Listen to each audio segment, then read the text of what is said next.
If she remained in the home, he said if she remained in the home, the probability was that she would marry a Negro, whereas he would take her and, educating her, marry her off to the best advantage. That's also in quotes.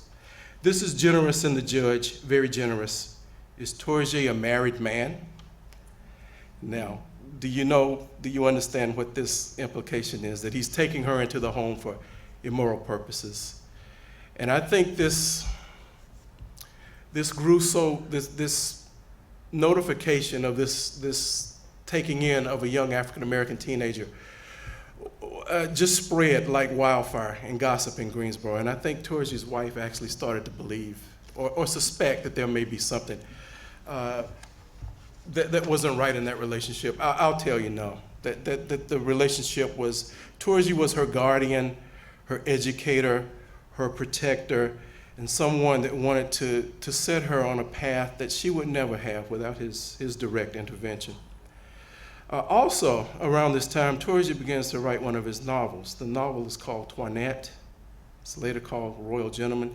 And if some of you read that novel, you may know what the main character is. She's a very fair-skinned African-American who eventually passes. And I guess there's some controversy about, is he talking about Addie in there? I think he is, because if you look at the preface for Toinette, Touré writes, the book was written because its incidents, in effect, had passed before my eyes with such vividness that I could not but write. At the time, this is 1868, 1869, he says, I had no idea of publishing. The simple delight of portraying what I observed was my only motive. And she's right there in the house. I think she's the inspiration. As a matter of fact, my great-grandmother had a copy of that book, and I have it now. So it may be her. So I'll just stop right now and turn it over, and we'll come back. So it sounds like that this happened, you mentioned that she came into the home in 1869? 1868, 69. 1868, 69.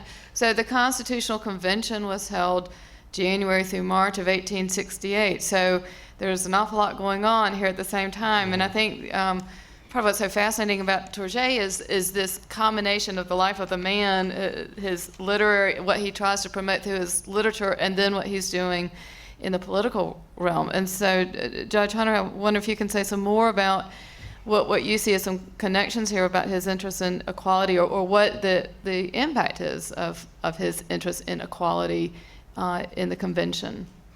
Well, he places equality as the first article of the Declaration of Rights. And so he amends the Constitution to make that the principal thing. He also amends the Constitution of North Carolina to put in equal protection of the laws as a state constitutional right. At the same time, the 14th Amendment is being offered.